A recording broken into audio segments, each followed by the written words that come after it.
Wondery Plus subscribers can listen to Morbid early and ad-free. Join Wondery Plus in the Wondery app or on Apple Podcasts.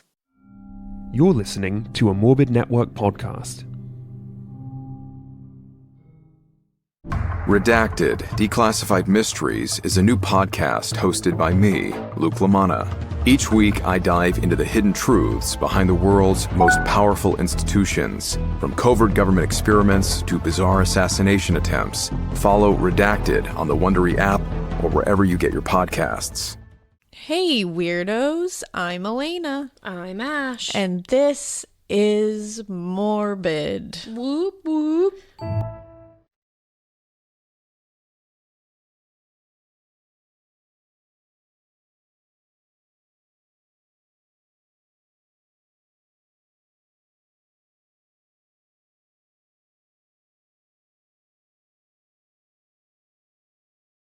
Morbid.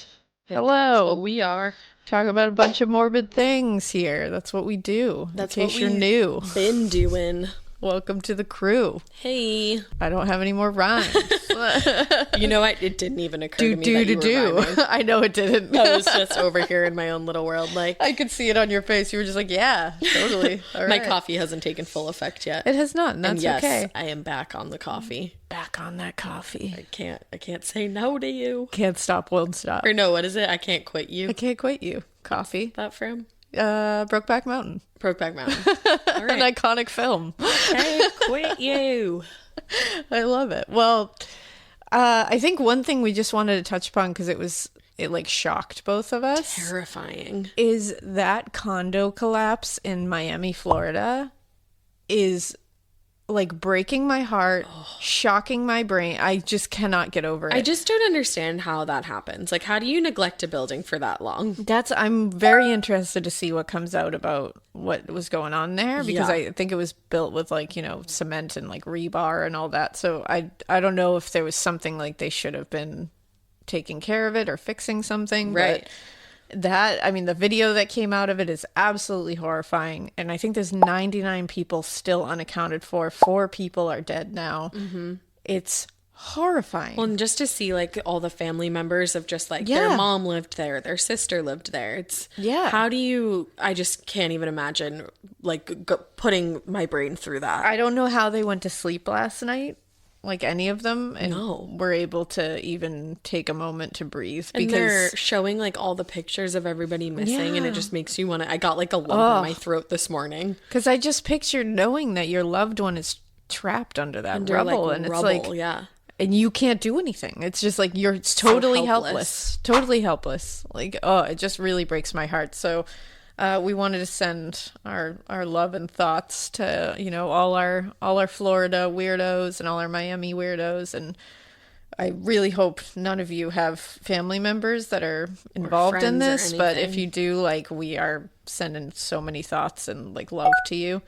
But it's just really sad. So we just wanted to talk about it really quick because we were like really bummed out about it this morning. Yeah. And hopefully we get some good news out of it. I hope some good stories come out where people are found, manage to be found alive. So exactly. We'll definitely keep paying attention to that. But we are going to continue on with our series about John Edward Robinson. Do we have to?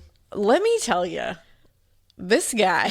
I'm actually joking. I'm very intrigued to see what happens next. This guy. The balls. I mean, it's like truly, it's the kahunas on this one. Oh, you think you know? No, I really don't. You think though. you know? I don't. You don't know. I know I don't. I mean, it's no, I don't. I ruined your bit because I don't know. No one knows. Now, I want to plug one more time the book "Anyone You Want Me to Be." John Douglas was like a huge part of this book. Everybody knows John Douglas. He's huge in the true crime world. Hell yeah. Hello, Mindhunter. And it was written with Stephen Singular, and they did. I'm telling you, read this book. I have it on the Kindle Cloud Reader, and it is unbelievable. I've read it cover to cover in 2 nights. I could not put it down. Yeah. It is so in depth. I'm going to give you like what I can out of this, but there is so much more in this book, and I want you to go get it and read it because it's amazing. Sometimes we love John Douglas. Do you ever just feel like we're doing like book reports sometimes? I do, and I love it. I'm presenting it to the report. class, and I'm like, you gotta read this. You gotta read this book. And again, John Douglas. Hello. So, and it's just amazingly told. I mean, they go into so much detail. There's so much more detail about this stuff that I can't even go into. So you gotta read the book because the vast amount of fraud, scamming, of, just all kinds of shit. This dude, I mean, like, affairs, the amount of affairs this man was having while being a father and a grandfather and also a scam artist and a murderer is, like, outrageous. He was living so many lives. Outrageous. Go read the book because after you listen to the episode, because it's so amazing. So, all right. So when we last talked to you in part 1, and by the way, this is going to be a 3-parter, but you're getting 2 parts, like boom, boom, right, one after the other, because I can't make you wait. Because, hi, I love you. We just love you, and I don't want to make you wait because it's too crazy of a story to not tell you all at once.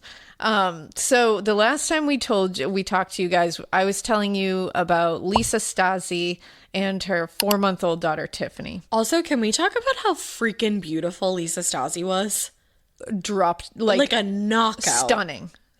And just has one of those faces where I feel like she would wave to people in her car. Like, I feel like she's like a nice person. She does. I do that and Elena makes fun of me. But I feel like Lisa Stasi would have my back on that. I love that you're like, you know what? I feel like we have that. I feel that. Yeah, she was, I mean, stunning. And little Tiffany. Oh my God, and Tiffany. Tiffany, or Heather now. Heather Tiffany now. Oh my goodness, she was just, and she still is beautiful, but she was like, oh my God, as a baby, I was just like, oh my goodness. Well, what we found out was that John Edward Robinson ended up tricking Lisa Stasi into thinking she was going to get into a program that him and local businessmen were running to kind of help her out. She was a single mom. She was going through rough times. She had come out of an abusive relationship. She had a 4-month-old baby daughter that she was trying to take care of. And what he ended up doing was putting her up in a hotel, making her sign a bunch of blank sheets of paper and address a bunch of envelopes. And then what they think happened, and we will find out later why they think this, because they don't have her body. They've never found Lisa Stasi. We do not know where she is. They believe she was likely bludgeoned to death. And then Tiffany, who is now known as Heather, was given to John's brother, Donald, his younger brother, Donald, who was going through infertility troubles with his wife. Donald didn't know any of this. Yeah. Donald basically was under the impression that his brother was a business guy. He'd been a lot of different things in the community. He had a lot of community connections. And he had basically made him think that he had gone through normal ways to get an adoption going. Because he forged all these papers and everything. He forged papers with a lawyer, with a judge. Yeah. I mean, he had full-blown adoption papers, and he had him basically pay him money to adopt this child. Which is so, because that just went directly to him and not to anything Absolutely else. It did. And I mean, and then Lisa's family started getting letters that were typed apparently from her Air Bunnies. She couldn't really type. They said it just wasn't her in those letters. Obviously she had signed pieces of paper, so he had her signature. Oh my goodness. All very but so that's where we kind of left you. Everyone kind of stopped looking for Lisa Stasi at this point because those letters came in and she had basically said she was fine. She was starting a new life with her baby and this man named Bill. And John Robinson had told everybody, yeah, she just took off with this guy named Bill to Colorado and I think they're happy and everything's great. No. So the police were like, well, she's 19 years old. She's an adult. So meanwhile, she called her, what was it, her mother-in-law that she was on the phone with? Yeah. So she had gone, just to give you a little recap of that, just because it does play in later. So there was a night, it was like a horrific snowstorm. Lisa had left the hotel with her baby daughter to go to her sister-in-law's house. She was kind of telling her sister-in-law that John was weird. She wasn't sure if this situation was what it was supposed to be. Her sister-in-law, Kathy, was very concerned and was like, yeah, I'd really prefer you just to stay here. But John ended up, because he had also made her write down the names, addresses, and phone numbers of people close to her, he had called Kathy's house looking for Lisa and the baby. Right. He showed up in a snowstorm, parked down the way so that he wasn't even in front of the house, and he came and literally collected them. That's so scary. And then that same night, she called her mother-in-law. It was either the same night or the night after. I think it was the same night that she called her mother-in-law sobbing hysterically. And her mother-in-law was like, what is going on? And she was telling her, you know, they're telling me that you're going to take Tiffany if I don't sign these papers and like make sure I'm the guardian of her. Like, what? And she's like, I'm not going to take your baby. Like, no, I would never do that. Like, no. Like, they're lying. Right. And then she said, do not sign anything. And she said, I already did. And then she said something along the lines of, they're here. I gotta go. In a quiet suburb, a community is shattered by the death of a beloved wife and mother. But this tragic loss of life quickly turns into something even darker. Her husband had tried to hire a hitman on the dark web to kill her. And she wasn't the only target. Because buried in the depths of the internet is the kill list, a cache of chilling documents containing names, photos, addresses, and specific instructions for people's murders. This podcast is the true story of how I ended up in a race against time to warn those whose lives were in danger. And it turns out, convincing a total stranger someone wants them dead is not easy. Follow Kill List on the Wondery app or wherever you get your podcasts. You can listen to Kill List and more Exhibit C true crime shows like Morbid early and ad-free right now by joining Wondery Plus. Check out Exhibit C in the Wondery app for all your true crime listening. Hotshot Australian attorney Nicola Gaba was born into legal royalty. Her specialty? Representing some of the city's most infamous gangland criminals. However, while Nicola held the underworld's darkest secrets, the most dangerous secret was her own. She's going to all the major groups within Melbourne's underworld, and she's informing on them all. I'm Marcia Clark, host of the new podcast, Informants Lawyer X. In my long career in criminal justice as a prosecutor and defense attorney, I've seen some crazy cases, and this one belongs right at the top of the list. She was addicted to the game she had created. She just didn't know how to stop. Now, through dramatic interviews and access, I'll reveal the truth behind one of the world's most shocking legal scandals. Listen to Informants Lawyer X exclusively on Wondery Plus. Join Wondery Plus in the Wondery app, Apple Podcasts, or Spotify, and listen to more Exhibit C true crime shows early and ad-free right now. That is, yeah. Can you imagine if that was the last conversation you had with your daughter-in-law? I They're can't here. even fathom. That's so terrifying. I can't even fathom. And that was the last time they saw her. And they believe now that that night that he took her from her sister-in-law's house and spoke to her mother-in-law, that he bludgeoned her to death. And there were other people involved. Yeah, they think so. That's one of the things that has never been proven in this case. The fact that she said they're here. Yeah. But they can't connect anybody. Can't connect it. But for me, I'm like, I don't care. Like, there spoiler was alert, there. they've never connected another person to him. That is so crazy. Yeah. And that does become a thing where we're going to talk about probably in part 3, that they at one point are like, there has to be more people. But then they kind of teeter on that and they're like, no, I think it is just him. I mean, other people are involved in like fringe ways. Sure. People that he knew that would like have connections and stuff, but like in the actual act of what he did, some people think that he may have had people do his dirty work at some point, but later it became just him. Gotcha. So here we are. So Robinson had kept Lisa and baby Tiffany in this hotel with 2 other women that he had picked up through Birthright and Truman Medical Center, which are like, Birthright was the place for like single young mothers. By all accounts, those other 2 women were doing like all right, in the sense that they were alive. Like, yeah, that's all we have. They were still around. We knew where they were. Stephen Hames was the probation officer that we talked about in part 1, where he was the one who knew this guy's number from the get-go. I love that. I love that expression. He got his number. I got your number. So everyone else was like, he's a con man. He wants to make money. He's just this is just a con man. He's a snake oil salesman. He's not going to like hurt anyone like physically. He's just going to steal from everybody and like screw people over. And Stephen Hames was like, no, this guy is dangerous. He's going to escalate. I know it. He knew his pathology. And people weren't listening to him. But what he said, and this is from the book, he said, quote, "What really got my attention in 1984 was the initial call from Birthright that said he was trying to do something very suspicious with a young girl and a baby. This doesn't fit with him. It doesn't fit with a good con man because they go around the block to avoid hurting people because they're smart enough to know the penalties when people get hurt are much more significant." So yeah, he's saying with the way he was working initially was like to get money, get money. That was all he was trying to get. And he was trying to like, pass off this facade and all that. And he was like, hurting people physically is a whole new level. Right. And like usually they don't cross into that. That's not a thing that they do. But he was like, I knew it. As soon as like things were going awry, I was like, he's involved. Right. So that same year in 1984, he met a 21-year-old woman named Teresa Williams.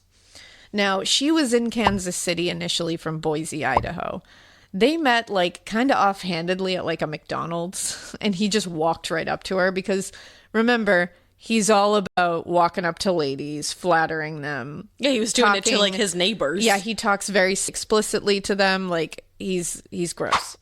And he just walked right up to her. He started flattering her. He said he would love to give her a good life that she deserved, and she was kind of on hard times. So I'd be like, "You're at McDonald's. Like, what are you gonna give me? What are you gonna give?" Well, she was like, "I'm basically desperate at this point." So and he is a charmer. You will see.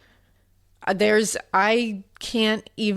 don't understand what is going on here because he is able to convince women to do outrageous things. He has like a John Wayne Gacy kind of like face. He's very John Wayne Gacy-ish. And you could see how it would be very easy to be schmoozed by him. Like he doesn't look, I mean, knowing what you know now, like you kind of look at him a little differently. But if I saw him on the street, I'd just be like, oh, that's like a dad. Like, oh no, literally part of the reason he was able to do this for so long is he looks like a friendly grandpa. He does. Especially now. And back then, he was a grandfather in the 2000s, so when he was really doing it, he looked like a grandpa, which is so scary. And back then he had a very like, in the book a lot of times John Douglas like points to the fact that he has like this very round face, which can make people feel weirdly like it has a kind look about it. Yeah, kind it's just and psychology. Very, like, it's just like it's just our evolutionary things that we look at like a round,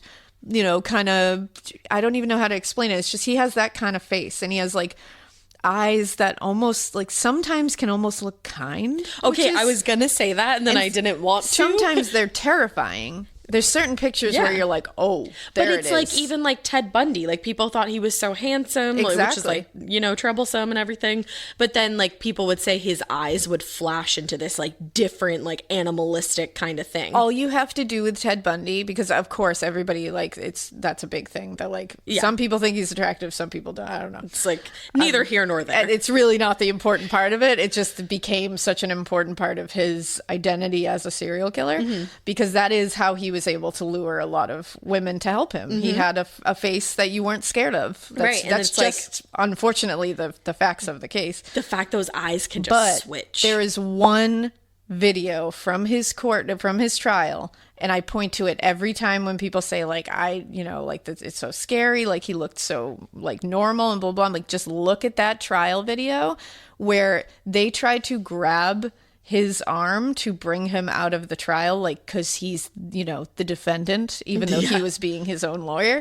They grab his arm to walk him out of the thing, and he rips his arm away, and the flash face that he gives that bailiff, like he wanted to murder him right and then and you there. Look at that and you say, that's what those women saw. Yes, that face right there is the face that all those women saw. The survivors, the victims, all of them all saw that face. And it's like, that's the monster. It's right scary. There. And he hides it real well sometimes, but they can't hide it forever. And it's like, that one video always freaks me the fuck out, because you just see him on a dime. It just, and that's what they all saw, which is so horrifying. That it went from like this normal 70s dude to that. Right. And it's like and that's like kind of like this guy too. It's true. And this guy, and John Wayne Gacy too, he had that like round, kind of plump face, and he was like, a good, like, goofy guy and just like, hey, I'm John Wayne Gacy. They're all John. Love you, John. My John. Right. But like, they're all John. And so, so you trusted John. Yeah. You know, like, hey, oh, it's John. I mean, Ted Bundy's name is Theodore. It's Theodore. It's like, just John. How could you not trust it's Johnny over here. You know, like, that's just, who's going to get upset about a John? Goodfellas. Like, but you should. Yeah, get upset about this one. Get upset about these Johns.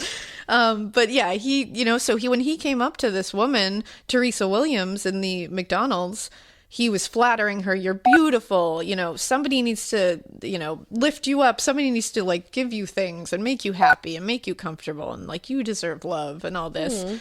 She was psyched. Now, obviously. Remember, he's married with children and still acting like a very good member of society at this point. I mean, he was like, again, a Sunday school teacher. He was part of the homeowners association. Crazy. He was reffing his son's soccer games. He was going to church. He was doing all kinds just to be like BTK-ish, like just pretend to be this good dad. But either way, anyways, he had her move into those duplex apartments that he had, because he had several properties, apartments that he would rent. He would also bring girls to these motels, which we'll talk about in a little while. But he had turned these apartments into basically like bordellos. Like, he was putting girls in there and then he was forcing them to perform favors. Oy vey. But he was also like pretty out front having her work as a worker, kind of just being like with like his friends and clients. So he basically brought her in here and was like, yeah, I'm going to take care of you, but like, this is what you need to do. And she was just kind of like, what is she going to do? I don't know what to do. Yeah, you're trapped at this point. And it was all very rough stuff. Like I said before, he was into BDSM, but he was not. And I know I do this every time we talk about BDSM, but I just really think it's important not to like with people's kinks. So it's like, you know what I mean? Like, I know there's a lot, I'm sure people listening are part of that community, and I don't want anyone to be like, well, that's not what it's about. Yeah, no, we're not here to offend anybody. So I always want to say that like BDSM in reality, like a real BDSM relationship is about trust. That's the main thing that is part of a BDSM relationship. There's like safe words. Submissives have trust of their doms. Like, doms show compassion and trust to their submissives. It's not about like completely owning someone. It's not like 50 Shades of Grey. No, and it's not like, it's not inflicting pain without any kind of like pleasure involved or any kind of like discussion or trust involved. And that's not what he was into. He was into owning a woman out of their control, out of their wishes, out of any kind of discussion of like safe words or anything. And that's like really up. And he was also involving his friends who were into this like really intense offshoot of BDSM. He was involving them with this girl. Like, I mean, putting her in this. This is rape. 100%. Yeah. And it's just like torture. Yeah. It's basically torture because this is not, there's no discussion torture here. And even when he would do, because as we will see, he liked to do, instead of the dom sub kind of thing, he did master slave. Which is a totally different thing. And what he would do is he would give some of these girls contracts, which is typical in BDSM relationships, to have written things down. Yeah. That like, you know, I think it's like, because I did a lot of research about this, because I always want to be like careful to not like offend, think I know what that is when I don't. So if I'm wrong on any of this, by all means, like, we never want to get that kind of stuff wrong. But from what I have read is like, there's always some kind of a written agreement or verbal agreement involved where like you tell each other what your boundaries are. Like, right. Like doms should know their subs' boundaries, and they don't cross those boundaries, because the whole point is pleasure with pain, right? Not just pain. And so, and like, there's safe words, there's all that, and it's supposed to be trust. You trust that they're not going to cross those boundaries. He would have a contract, a slave contract is what he called it, which is really up.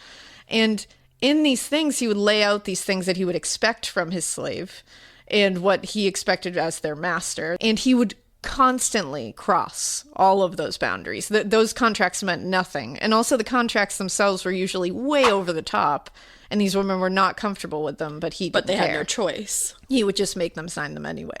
So this is just such a different offshoot of BDSM. It's like even weird to call it BDSM.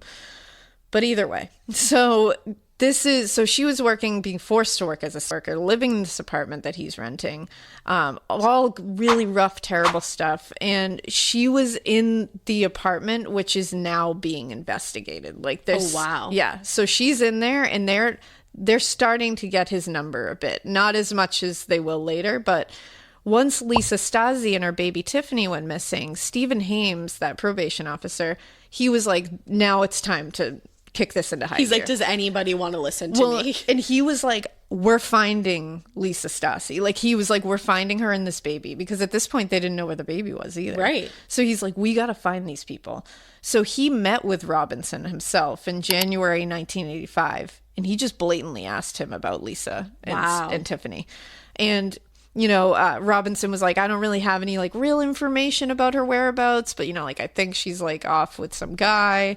But he was like, you know what? I'm just really upset because I'm trying to do this nice stuff and I'm trying to be like a philanthropist and I'm trying to help these women. I'm just trying to help my community, and people, it's out of the goodness of my heart. And like people are accusing me of doing something bad now. Like that's really fucked up. Like he was acting like, how dare you? Dude, it is so wild to me how people not only can lie like that, like I can't lie to save my life. I definitely couldn't lie like that. But like it's crazy how people can make you feel insane. Yeah. Like, you know what I mean? Like you're it's like full-blown gaslighting. Like, he's just trying to help them. I'm such an asshole. Like you're like, maybe I'm being a dick. Obviously this guy, Stephen Hames, is it? Yeah.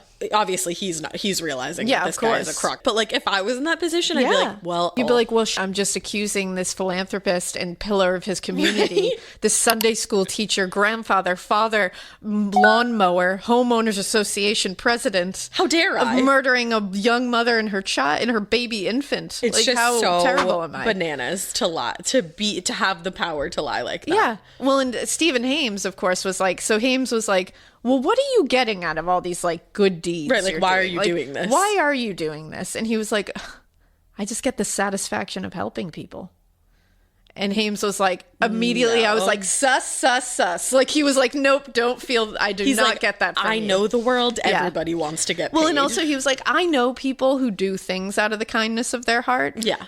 You're not one of them. You're not it. Like, it's just that you don't, he knows. He was like, I knew people. I had seen a lot of bad guys. I had seen a lot of guys who had made mistakes and came around. This was not that guy. Right. And it's like, this guy has a past of conning people. Like, exactly. You don't suddenly turn around and want to help everybody. Physically hurting people he doesn't have yet. Like that. Well, he does, but not that they know of. Right. But you're still financially, mentally, emotionally, like spiritually, in psychologically harming people. That's a lot. Right. So Hames immediately was determined to find Lisa and Tiffany, or at least find out what happened. This was like his new, like, this guy, I'm going to take him down. This is my And Stephen Hames goal. is a big part of this whole thing. And like, he did not give up on this. Rock on. Rock on, Hames. So he met with Robinson again with another probation officer. And he told them that a man named Bill, he was like, all right, I know more. He's like, the guy's name is Bill, who picked up Lisa. He said he picked him up at the Roadway Inn, Lisa and Tiffany, this guy Bill did. That's where they were, and they had gone off to Colorado, and that's the last he heard of them. He was like, I was going to help her, but this guy came along. They fell in love. They're going to have a family. It's great. Which sounds like a pretty normal story. Great. Like, you're like, awesome. Yeah. Well, they checked with the hotel manager, of course. Duh. Because paper trails. And that manager said, well, I last saw Lisa and Tiffany leave with John Robinson when they checked out. Mm-hmm. So lies immediately. Because he's saying untruths. This guy checked them out. Like that was it. No. She's saying, nope, they left with him. So how would you not think of that, dude? You've been a con artist for how long? That's the thing. He did think of that. Oh. But he doesn't care. But so what if the hotel manager said that? I don't give. He's like, I'm saying this. This is what I'm saying. And so far, his whole life, that's worked. That's crazy. So what if I don't have any of these credentials? I'm saying I do. Right. And you'll hire me anyways. He learned that real quick. So what if I just got arrested and I could face jail time? I won't. Wild. That's literally his whole life. That's so it's his like MO. He's just conditioned. Now, during the course of this investigation, they had spoken to several women connected to him that they knew were in the apartments at some point or another because they had been kind of watching them a little bit. And they had spoken to two women in particular who had lied for him and said that at one point or another that Tiffany and Lisa had stayed with them Okay.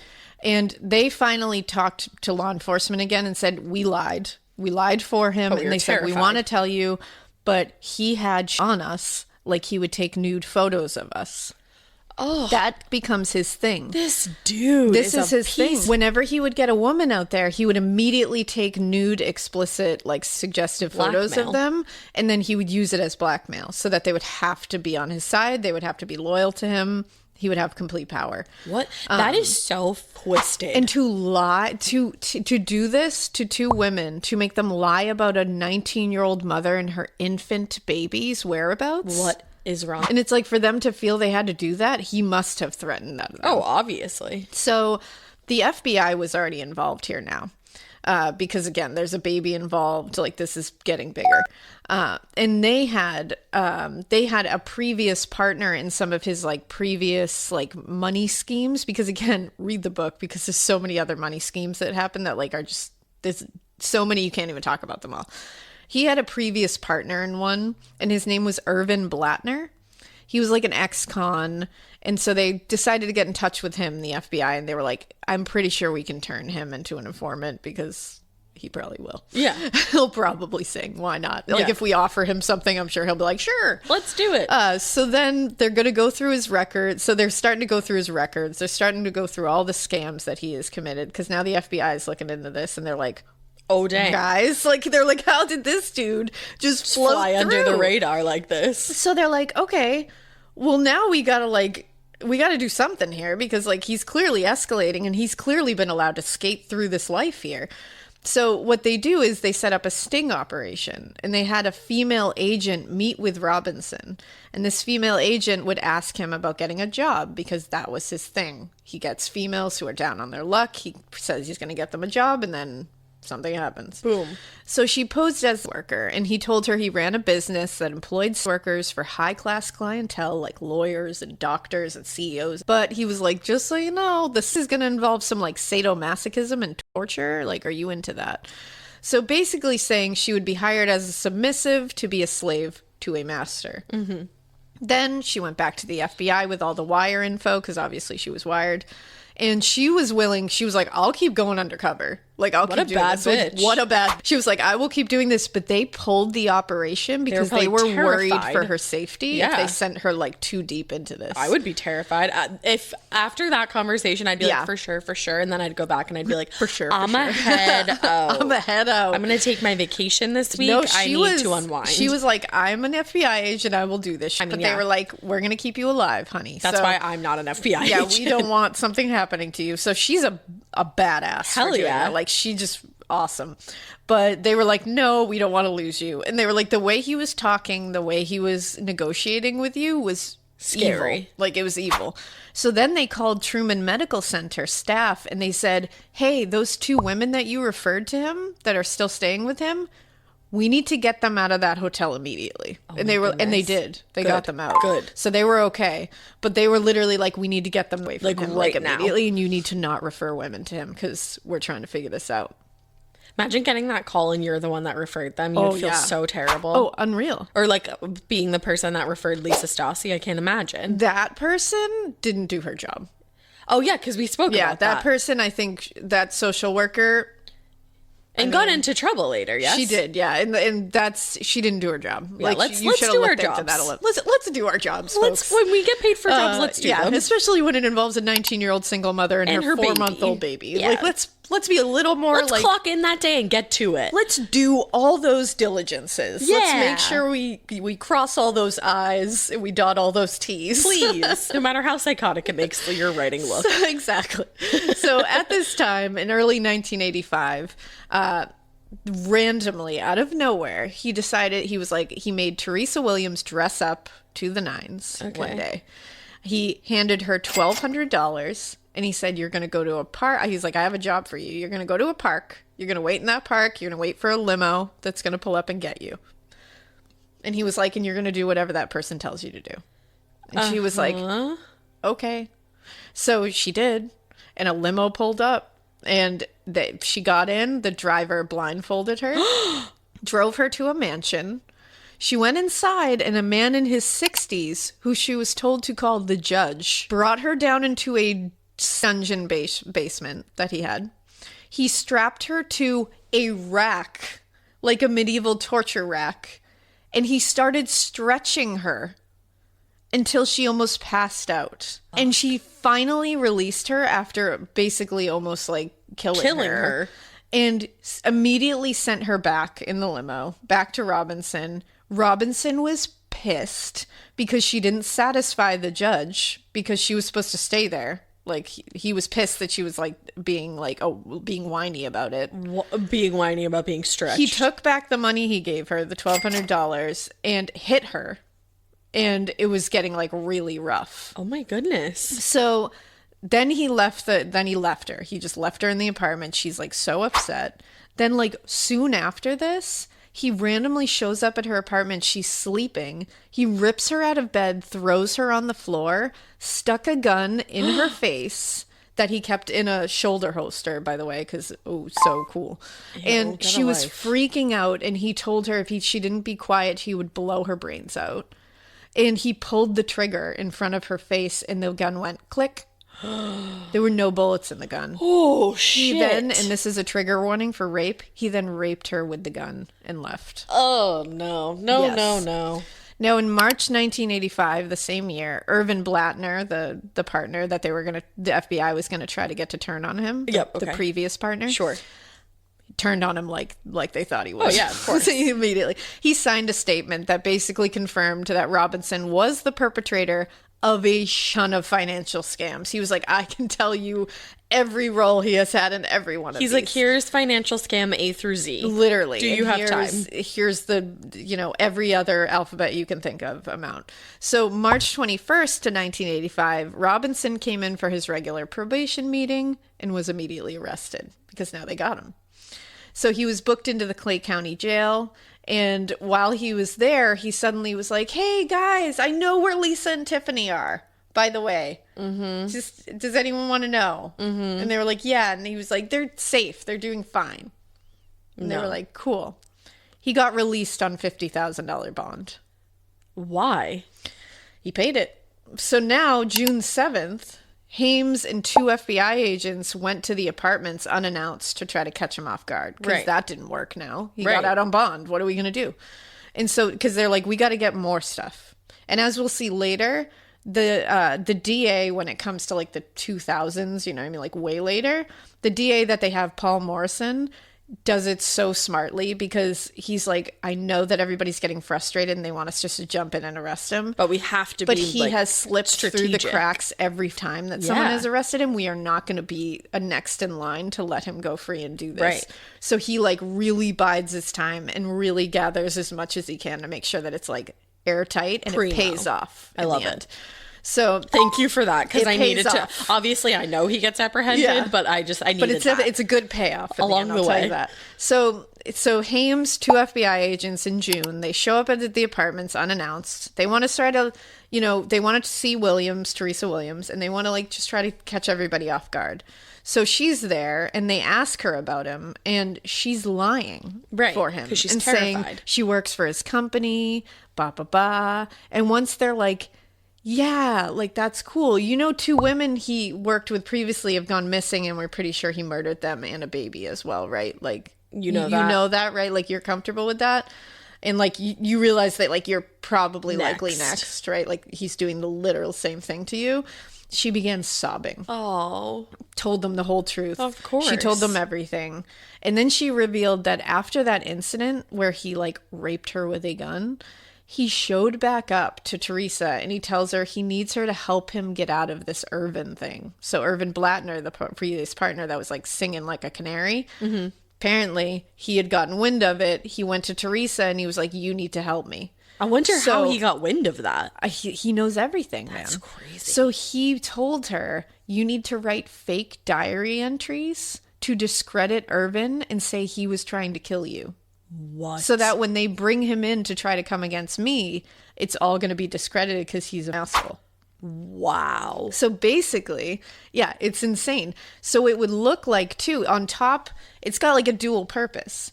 Because it's like he's going to make Blattner look stupid on the stand if he ever went against him saying all this financial stuff. Because, well, we have this diary that says you're a crazy person who wants to kill this woman. Right. And on top of that, if he decides to kill Teresa Williams... They're going to think that Irvin now did it looks like if she goes missing, it looks like Blattner was the murderer. Right. And killed him. Right. So he can use it in several ways.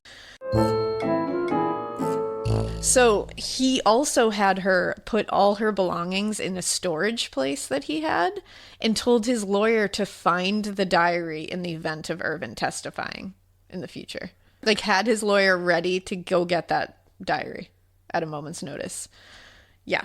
So for her doing this diary, this fake diary entry, Robinson promised, he said, like, what I'm going to give you is, like, I promise not to kill you. Awesome. Thank you. That's cool. And I'll also take you to the Bahamas on June 15th.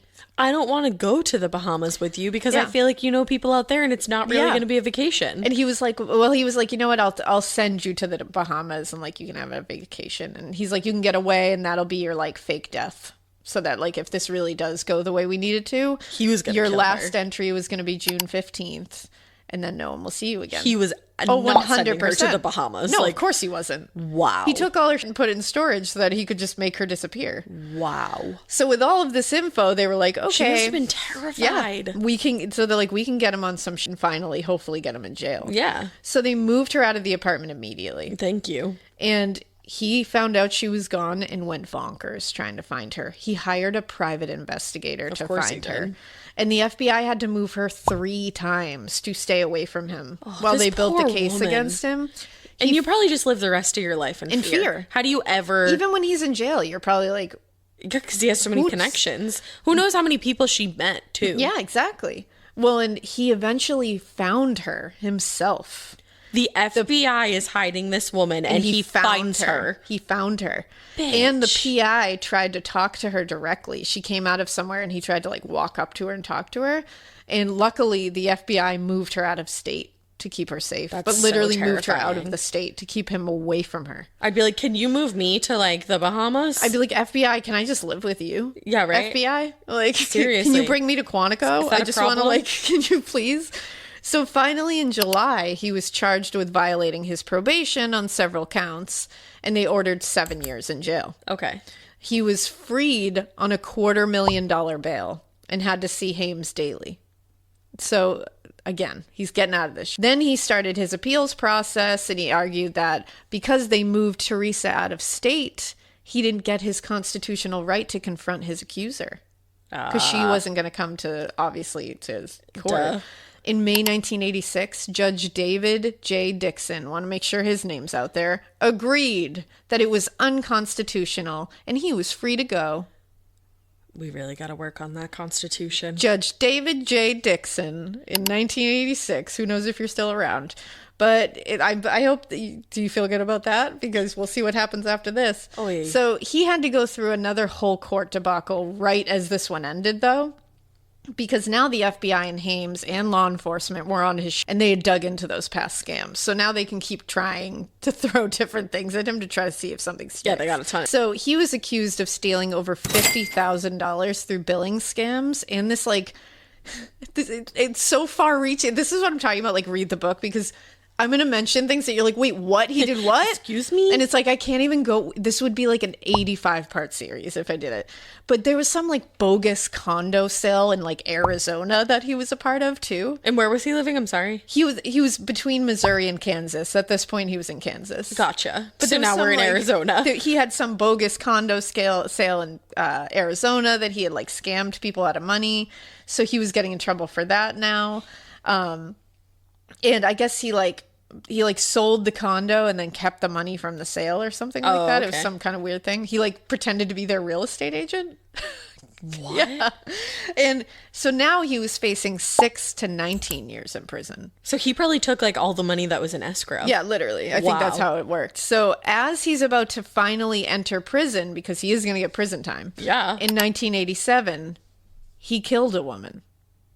So he's on his, like, in between facing these charges, he kills someone. Okay, that'll do it. After he was let go, when that judge, David J. Dixon, decided that he needed his constitutional right to face the accuser that he had violently raped, that he killed someone after this. Okay. So a woman, 27-year-old Catherine Clampett, was a mother looking to better herself.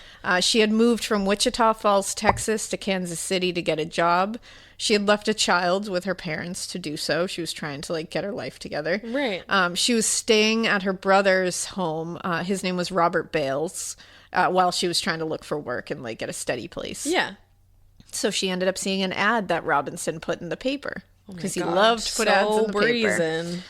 He was hiring for his company, Equiplus, and she was like, oh, hell yes. So she interviewed with Robinson, and he hired her on the spot. That's so sad, too. Please, for a second, can we think about her, getting ready for this interview, doing her hair all right, making sure she has a nice outfit, trying to impress this guy who is eventually going to murder her. Yeah, and sitting there and being like, oh, I really hope I get this job. I gotta get everything together. Yeah, my child's back calling here. Her parents, being like, I've got an interview today. I think this is it. Yeah. That's the saddest thing. Yep. So he hired her on the spot, and she was psyched. But what happened was the hours started getting crazy. She began not coming home at night. Her brother was getting worried. Mm-hmm. And there would be days he wouldn't see her. And she really couldn't give him an explanation when he would ask. And she acted very cagey. She acted very nervous. And he was like, what's going on? What are you involved in? And then she didn't show up back at his place for an entire week. And he called the police and filed a police report. The police interviewed Robinson, but they basically did nothing. They just didn't do anything. They interviewed him and were like, well, no evidence, so bye. Hey, you have to look for it a little bit, I think is usually how that goes. She was never seen alive again. Did they ever find her? We'll get there. Okay. So from 1987 to 1993, Robinson was incarcerated on all those different charges. Sure. Because remember, that happened between him basically going to face those charges and him actually facing it. He just quickly did that. So he was first incarcerated in Kansas from 1987 to 1991. This was on a ton of fraud convictions, all kinds of financial. And then he was incarcerated in Missouri for more fraud convictions and parole violations. So he had to serve 2 different sentences in 2 different states. I love it. His wife and his kids were now in college and high school at this point. They had to sell the home and move into an apartment. They stuck by him. He just ruined everyone's life. Oh, yeah, because she keeps having to move out of different places. And to move your 3 grown children into an apartment, I can't imagine. Yeah, in college and high school. And they stuck by him, and she kept up the facade that he was a great father, a great husband, a pillar of the community. I have a lot of questions. Let me tell you, Nancy does that for a long time. So he was a model prisoner at Hutchinson Correctional Facility, but he had a few small strokes while he was there. Interestingly enough. Apparently there was no verbal or cognitive issues after them that were noticeable. They couldn't find anything that really changed much. Okay. In fact, 2 really respected psychiatrists in the area, I think their names are George M. Penn, Dr. George M. Penn, and he was the supervising psychologist, at the Kansas Department of Corrections. And then the director of medical services, Kai Hong, which is also a doctor, they said, quote, he was a model inmate who has made the best of his incarceration. He is a nonviolent person and does not present a threat to society. He is a devoted family man who has taught his children a strong value system. His verbal skills were measured in the high average range, performance skills in a very superior range. So is he basically he's very intelligent, very cunning, very manipulative, very able to... He's manipulating 2 of the most respected doctors in the area. Wow. Yeah. Is he ever formally diagnosed with anything? No. He was never diagnosed with anything.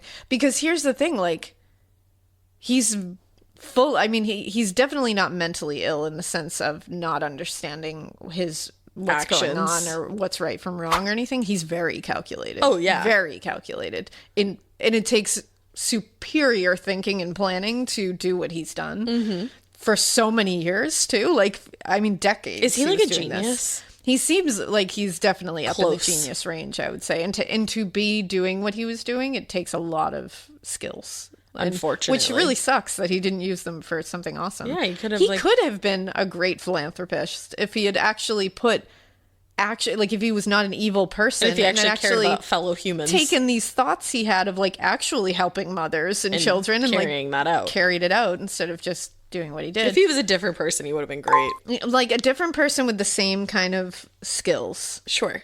And somebody who would use them differently. You know, like it just sucks. If he was anybody else, it would have been awesome. If he was literally a totally different person, then he would be great. Yeah. He'd be it. He'd be really getting person of the year and like man of the year instead of just making himself person of the year. Dude, I literally forgot that he made himself He made his man own of the year. plaque. He made his own press announcement. He fooled the mayor. I gotta go. Yeah, he's a lot. Imagine fooling the mayor. Imagine fooling the mayor. Fooled you, mayor. Fooled you, mayor. Hey, mayor. Hey, mayor. Fooled ya. Psych. Psych. That was good. So at this time, I'm sorry. I thought that was your coffee that you just threw across the room. No, I did Old Faithful and I ripped my charger out of the wall. These plugs. So Nancy actually ended up losing the apartment and moved the family into a trailer on a farm. Nancy, it's time to go. Oh, Nancy's nowhere near going. Trust Sister, me. you gotta get out of here. So when parole came up, they wrote he was, quote, a docile, non-violent individual who does not pose a threat to society. It is unlikely that further incarceration will be of any benefit to either Mr. Robinson or society. I beg to differ. Imagine being the human being who had to write that down. Imagine. And then imagine now you're later. Like, oh. Incarceration will not be of any benefit to either Mr. Robinson or society. Little did you know. I have about 5 barrels that are going to disagree with you. Yeah. So that's how much he was able to fool literally everybody around him. Bananas. It's truly bananas. He was paroled in January 1991. Wow. Immediately, he was transferred to Missouri and jailed there. Love it. So, because he was like, woohoo, I'm done. Nope, not done. Now you got to do it in Missouri. Now. Everybody was like, psych. Psych. And he was jailed there at Western Missouri Correctional Facility. He had tried to get out of it by arguing that he was frail and sick. He had strokes. Guys, come on. He's never looked He should frail. be released immediately. But this judge, luckily, was like, no, you're fine. Go to prison. So there was a doctor in this prison, obviously, as there are in most prisons, and his name was Dr. William Bonner. He didn't find Robinson to be sick at all. He was like, you look fine to me. You're somewhat plump. Like, you seem like you are very, like, you're good. Yeah. Like, because he was literally like, I'm frail. I'm dying. I'm starving to death. Blah, blah. And they were like, you look fine. Like, you look like Santa. Like, it's cool. You look like Santa. But he also found him to be an asshole. He was like, I really don't like this guy. But I'm glad like, finally someone.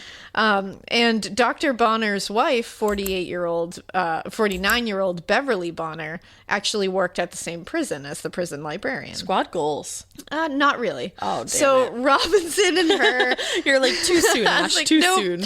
I was like, sounds like it, but no. So Robinson and Beverly actually figured out that they had worked together at Mobile Oil like 20 years before this. They about to fall in love. And so they immediately bonded. She fell for his charm, his charisma. Was it the prison? They started a romantic affair. What? She is married to the prison doctor, Dr. William Bonner. She works at the prison. She works at the prison as the librarian with her prison husband, Dr. William Bonner. And she is starting an affair with an inmate. With John Robinson, inmate number blah, blah, blah, blah, blah. blah, blah. Yeah. Girl. So, yeah. Your husband is a doctor. I don't understand it. I am confusion. Unfortunately, this has a very bad ending, too. He was released from there in 1993, and by 1994, she had divorced Dr. Bonner and moved to Kansas City to be with Robinson. No, go home. Who was still married to his wife and not planning to leave her. Do you know if she knew that he was married, or was he fooling her? Oh, I think he was fooling her. That he was that gonna I'm going to leave her, so, you know. But together, they restarted together a company. She is on the Articles of Incorporation for the Hydrogrow Company. Wow. Yes. That was he a is twist married. I didn't He's see married. coming. And this woman is on the Articles of Incorporation for his company, Hydrogrow. Like, it's really messed up that he's married, but I'm still at the whole thing where, like, they met when he was an inmate. Oh, there's so much to this. I'm still there. They were both married. Yeah. Like, so now she's listed as the president of Hydrogrow. And it's also listing him as James Turner. Because he was a convicted felon, he couldn't use his real name.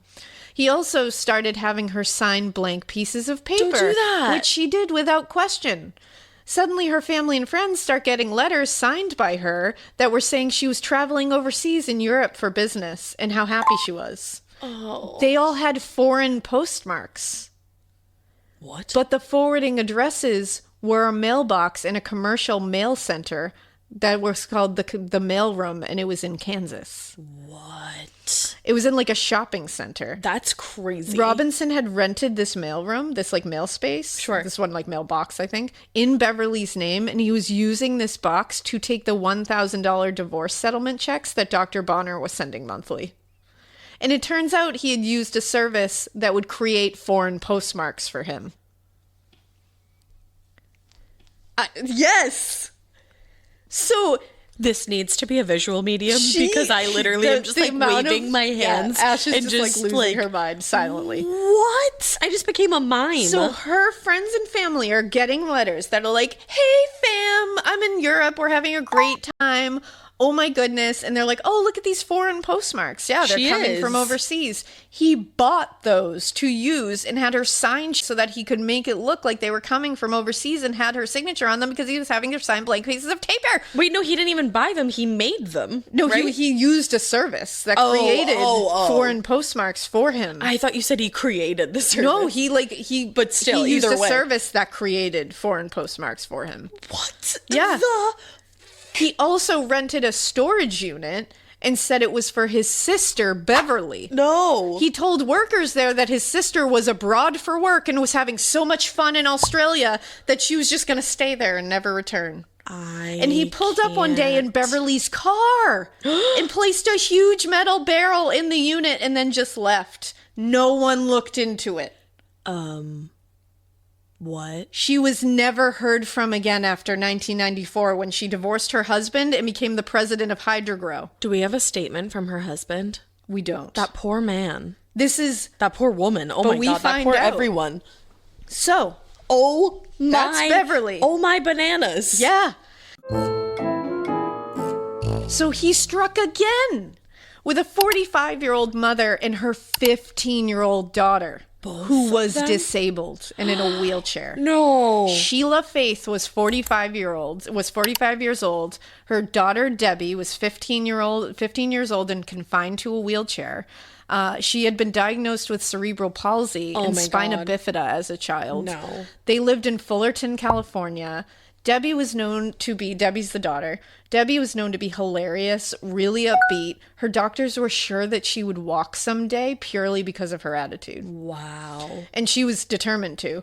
She wanted to eventually become a gym teacher and was a badass, strong girl. You're going to ruin me. And her mother took really good care of her. Yeah. And her father, John Faith, had been an amazing father until he passed away from cancer in 1991.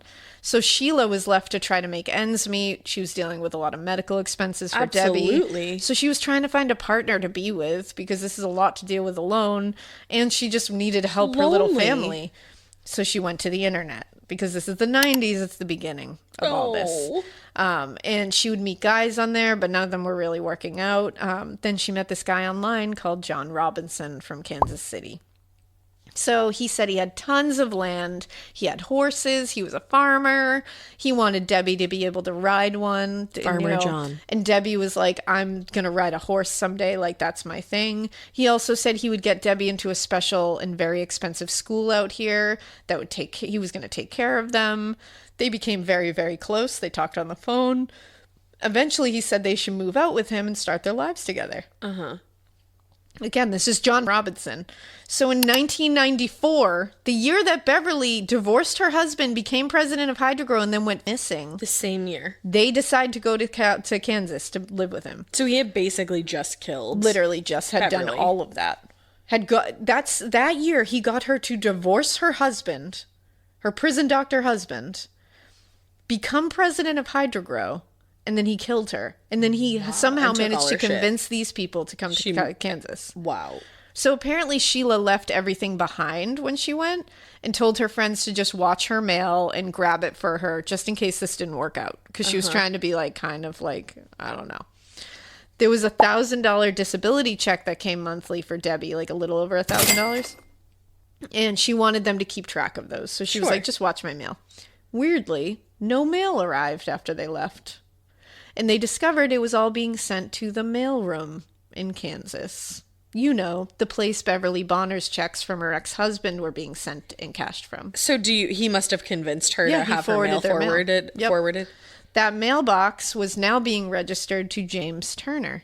Mm-hmm. And he had picked up and cashed 152 of Sheila and Debbie's checks. So $152,000. Over $80,000, actually, because I think With, it was like, like a tax and little, stuff. yeah. But letters started going out to family and friends of Sheila's with her signature, but they were typed. Because they're always typed, but they have the signature at the bottom. And they all said the same the others said. We're doing great. We're having an awesome time. This is my new life. Everything's wonderful. Now that he had found the internet and saw that it was working for him, he was becoming a regular in the BDSM chat rooms. He was like very active in those. Mm-hmm. He did this while Nancy was working her ass off every day at work. Right. And like, does he have a job? Yeah. So, yeah. Remember, this is, so he's using the internet to like lure these women. Like he lured Sheila over there and she brought her. Now, at this moment, everyone thinks that Sheila is doing fine. Yeah. Nobody knows what's going on with Sheila and Debbie. Mm-hmm. So far, just her friends are getting stuff. Her family's getting stuff. It seems like everything's fine. So that's that. Yeah. But people end up not seeing them again. Right. Now, he's back. So again, during the day, he's on the computer. He's in these chat rooms. He's luring more women. He's getting into these weird relationships. He used the name Jim Turner, James Turner, and Slave Master. Ugh. He received and sent a ton of nude photos from various online ladies. He would dress up as a farmer in the picture that he would send people. He got a ton of women to leave other states and come to Kansas City. Tons of women to be his slaves, literally. He was rolling in submissives for a while. Like they were a constant stream.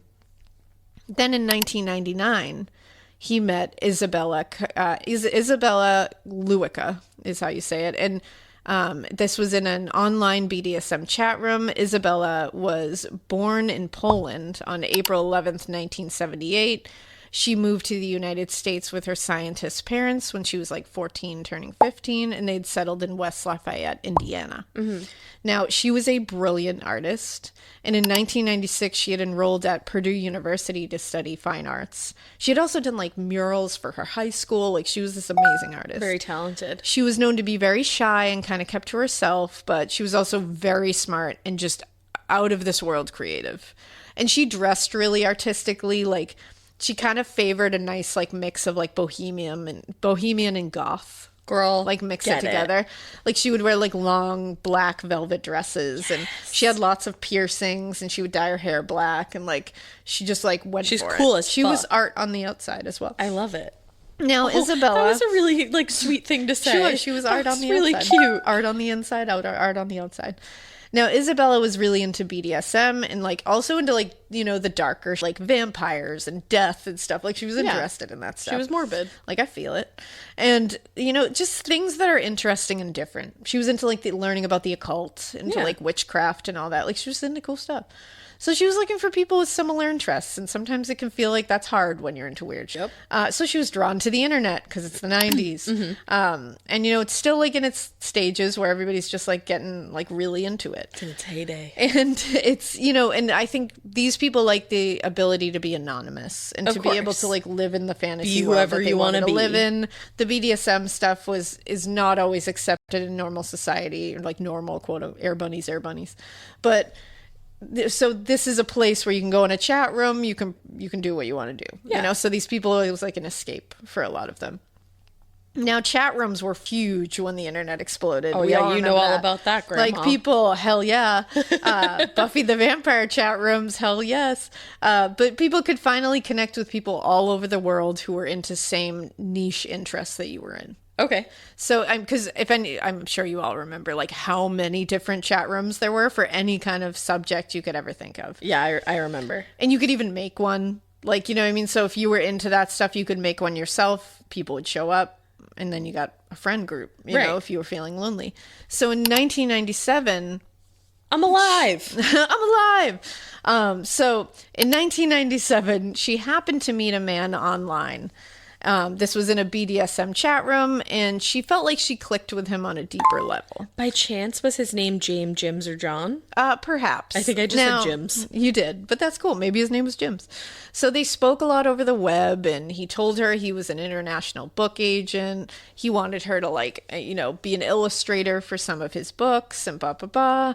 And and after a while of connecting, he told her, you know, you should move to Kansas City with me. I could give you a job as a secretary at my firm. Like, you could start a new life. Like, why in Indiana? That's dumb. They don't understand you there. And that same year, she just decided, you know what? I'm going to move to Kansas and I'm going to start my new life. And she told her friends this literally out of the blue. And they were like, well, what? But no one was happy or trusting of this arrangement. Her friends were not happy. Her parents were really upset, but they were like, what can we do? This is what she wants to do. Right.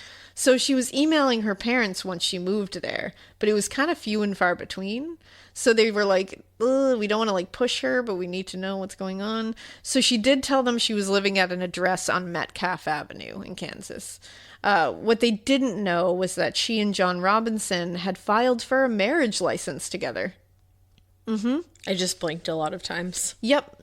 And she was 19 years old at this point. What's he, like 78 at this point? He was in his 50s at this point.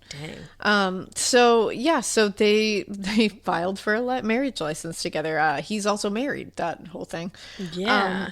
So he must have done this under another name, right? He did it under the name John Anthony Robinson, which is not his name. Now we're getting into Tony's. Yeah, you know. So they didn't actually get married legally, but it was filed. Like, they didn't actually like go through with like a wedding or anything like that. But legally they were married. But no, they weren't legally married yet. Like, they filed for the license. They didn't go through the whole shebang. Okay.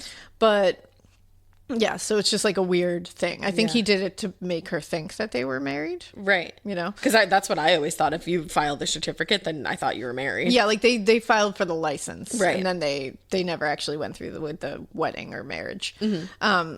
Then her parents didn't hear from her for like 2 months. And they couldn't get a hold of her. Mm-hmm. So they drove out to look for her. Oh. This is when they found out that the Metcalf address that she had said they were living at was a mailbox and not an apartment or a house. No. The mailbox service couldn't give them another address because it's illegal. So they left and they had to go back to Indiana and couldn't find her. I can't even imagine what they were thinking. Suddenly they get some emails again from her. But they're like off. Something doesn't seem right. Tone. And especially her father was like, this is not her. So he decides to test this, and he asks her to speak to him only in Polish. Smart. She does this. She responds in Polish, but it's all short sentences, like, I'm fine and I'm doing okay. Right. And he's not really convinced. And she did kind of let out a few personal details, but as we know, he gets personal details from these women so that he can with their family and friends. Exactly. Now, in 1998, she was still around. She enrolled in Johnson County Community College, but she did so under the name Isabella Luica Robinson. Mm-hmm. She went to classes a couple of times, and witnesses said she was wearing a ruby engagement ring and showed it off. That's so sad. She told people she was married to an older man. She was like very happy. She seemed like she was psyched. Yeah. At this time, she and Robinson had definitely entered into like the master-slave kind of relationship. So he would basically pay for things that she needed, pay for her rent and all that. And in return, she had to be completely submissive to him in every single way. He had to own every part of her. She actually signed a slave contract that had 115 items on it. Oh. It literally gave him complete control of her, including over her bank accounts. But Was that what she was into? Like, does it seem like she was okay with that? She was definitely into like BDSM. Like she was into being BDSM. a submissive, but this just went further. Okay. It went further. Like, he had control of her bank accounts. Yeah, like, that's far reaching out of the whole thing. And again, he's not bringing these girls to Kansas and being like, what do you want? No, obviously. What do you want out of these relationships? You know what I mean? Like, if he was doing that and that they wanted to complete control, yeah, that's a totally if they're different adults, thing. that's their business. But he's immediately taking nude photos of them, immediately making them give all their information over to him so that he has all the power and control. And then he goes, this is what I want out of the relationship, and you just have to deal with it. Right. So people saw them around town often, and he would refer to her differently all the time. Sometimes he would say it's his wife. Sometimes he would call her, like, hey, no, that's not Nancy. Yeah. Sometimes he would call her his girlfriend. Sometimes his daughter. Sometimes his daughter's friend. Sometimes his niece. Like, weirdest. Yuck. So in 1999, he rented another apartment and had her live in it alone. And he told the building manager that Isabella was his adopted daughter that he had rescued from abusive parents. Oh, yeah, for sure. Now, Isabella wasn't working, obviously, because she just had to be there for him all the time. So she was just kind of like hanging out a lot. And she started like meeting people online. She was meeting people around town. She was making like friends because she was a cool person, I think. So her friends were into like vampire role-playing games. And she met this group that would actually like live action role play in the woods as like vampires. And she would join in.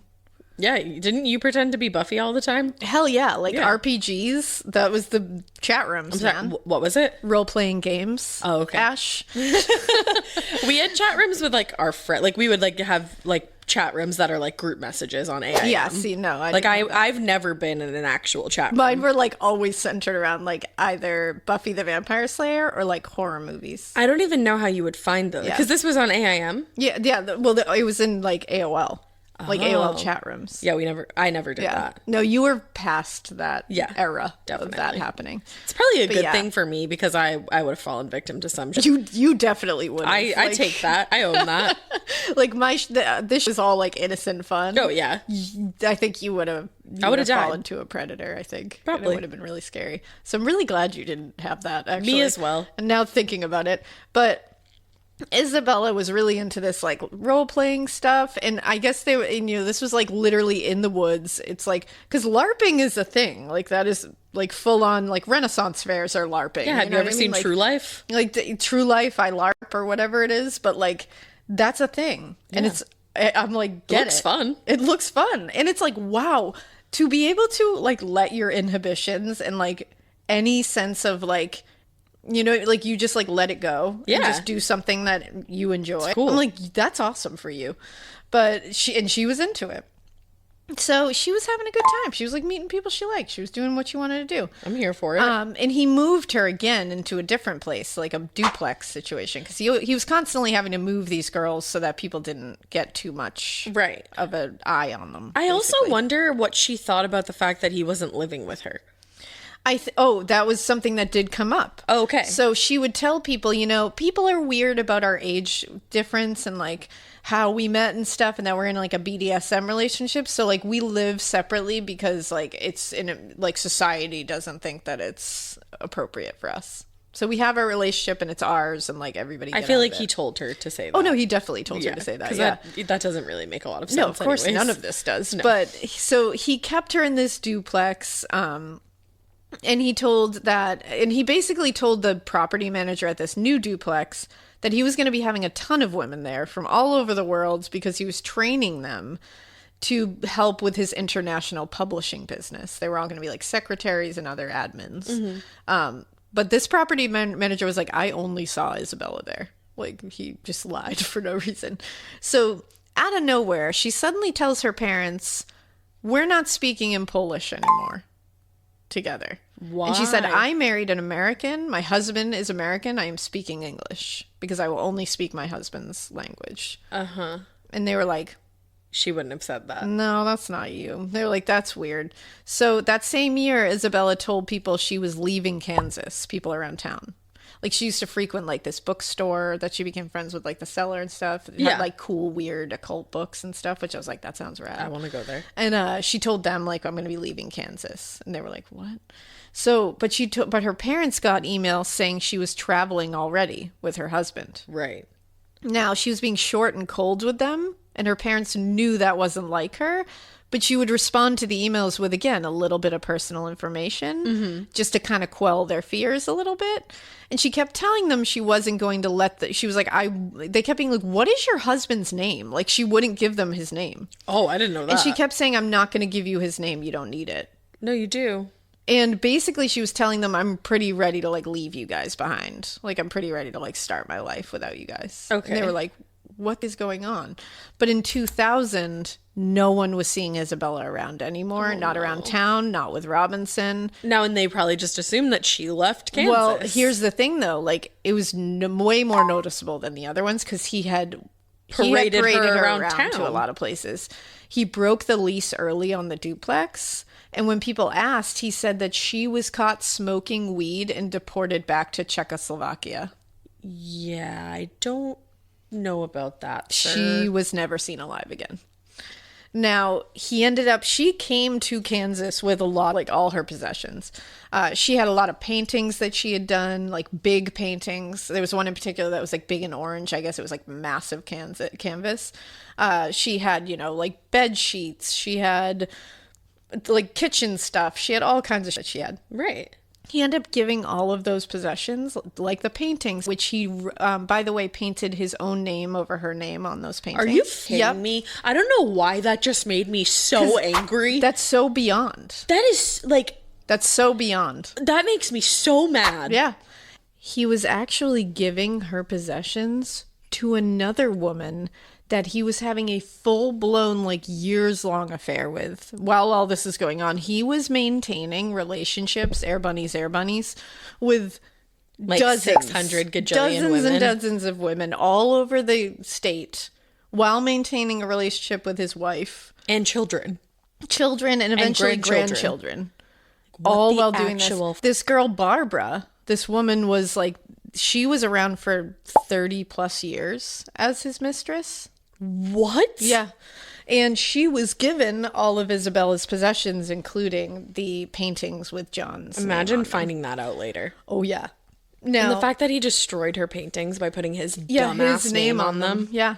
And he was having a full-blown thing with this woman, Barbara, and was keeping her in an apartment, too, for this whole time. Wow. Nancy found out about this one. Like, she knew about... I was gonna say. She knew about them, but this one, for some reason... I think it was because Barbara had worked for them at one point, so I think it, like, really irked her. Well, and like you said, it was, like, 30-plus years. And this one was just, like, maintaining, so she was really pissed. And she actually sent her a letter at one point, being like, stay away from my husband. Yeah. And I guess she laid out, like, we have children together, like, you need to go away.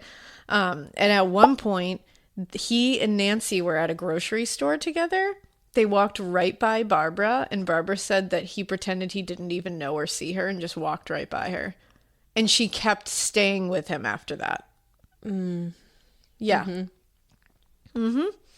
Now, on to his next victim.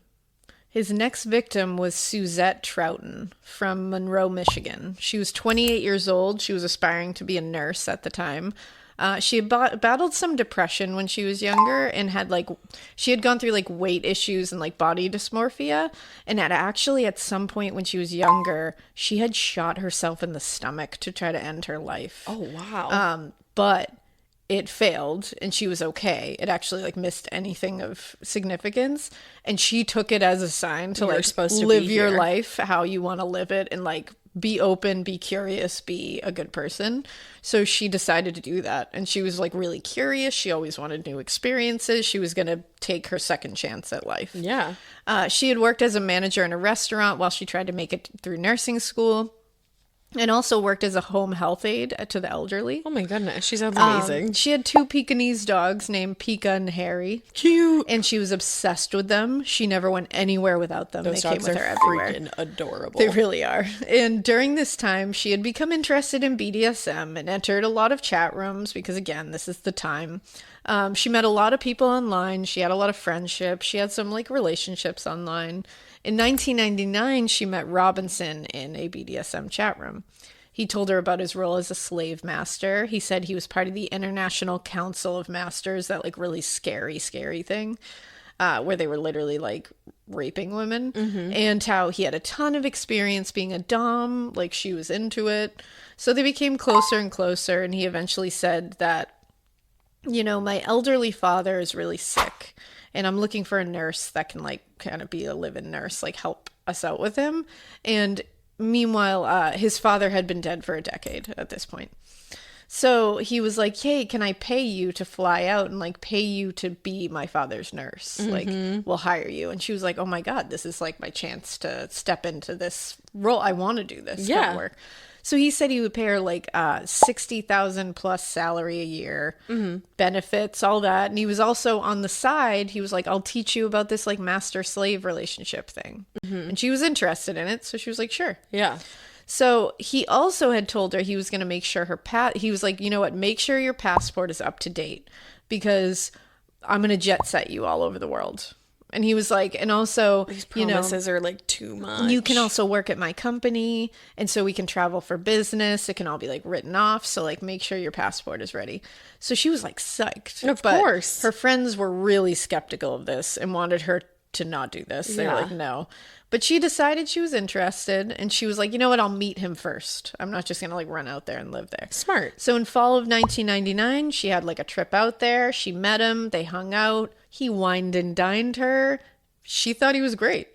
He was awesome. Nothing bad happened. She went back again that same year for another trip. Same thing. They had a blast. She felt like she could trust him. This is what's really scary, because the amount of people that like meet people online and do end up forming lasting connections, marriages, relationships for life, like partners for life, friendships for life. Like you have a friend that you met on chat rooms, exactly. don't you? I have a couple of friends that we like met in the AOL days. Like that was who, and you're like, still that's friends. how we're still friends. Like shout out to Kelsey, and you know, shout out to Charlie, shout out to Marcus. Like these are all people I still Alina talk just to. goes on like a 25-minute like shout out These tour. are all people I like still talk to, and it's like we still are friendly. And but that happens like that's the good part of it, right? But then there's this whole but other then side you of see it. this guy meeting this girl twice, having full-blown trips with her, and getting her to trust him and think that this was a great thing. So she decides, I'm going to go work for him. Okay. This is great. So he said, cool, you know, bring your dogs with you because I know they make you feel more comfortable. Like they can live where I'm going to put you up. I'm going to put you in an apartment. It's totally fine for them to be there. I'm going to lease you a vehicle. It's going to be great. Wow. So she arrived, and there was no car for her, and he put her up in a motel room. And he didn't have her work with any ailing father, and kept coming up with excuses for why she wasn't starting to work with the ailing father. And he would just show up at the motel, demand to have really scary with her, and take nude photos of her, and then just leave. This poor woman. So she's confused as she's like freaking out, and she even ended up scared. Now the motel is telling her those dogs can't be here. So she had to put her dogs in a kennel because the motel wouldn't let them at the place, and she had nowhere else to go. Broke her heart.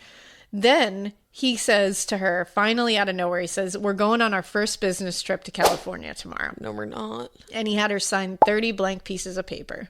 Why, and address 40 envelopes to friends and family, because he said, after California, we're going to go jet setting in Europe.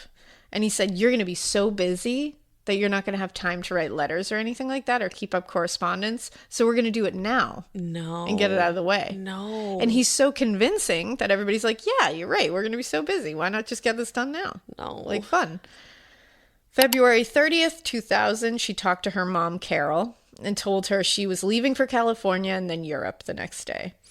So that next day, Robinson is seen on camera checking her dogs out of the kennel, paying the bill for her hotel room, and then dropping off some of her things at a storage unit. Then he just left the dogs outside of somewhere and let them loose. They were found. Oh, thank goodness. And they were adopted to lovely homes, so that's good. Oh. But March 3rd, he looked through Suzette's computer and gathered information about her friends and family, and then he used it to pretend that he was her talking to them. Dude, this guy is a piece. He also sent letters to Carol's mother, and she immediately knew it was not her daughter. Because it's like, dude, these people know their family. Like, yeah, of course. I know you don't have actual connections with anybody, but other people do. And I know your family doesn't really know you because they have a totally different view of who you are, but like these women actually have real connections. Unfortunately, Suzette was never found alive again. And that is where we're going to end part 2. Girl. But don't worry, because we're just going to do part 3 right after. Girl, I need a stretch break. I need a mental break. It's going to get real gnarly. What do you mean it's gonna get? Don't worry. It's been real gnarly. It's going to get even gnarlier. How? I can't tell you. Well, you can in 2 minutes. Stay tuned for part 3. All right, guys, we love you. We hope you keep listening. We hope you. I was going to do it for you. I know. Keep it weird. But not so weird that you ever sign any blank piece of paper ever again in your whole entire life. I feel like I'm going to find blank pieces of paper very triggering in the following days. Bye. Just don't sign them. I love you. Love you guys. Blank, blank, bull, bull, bull, bull, bull, bull, bull, bull.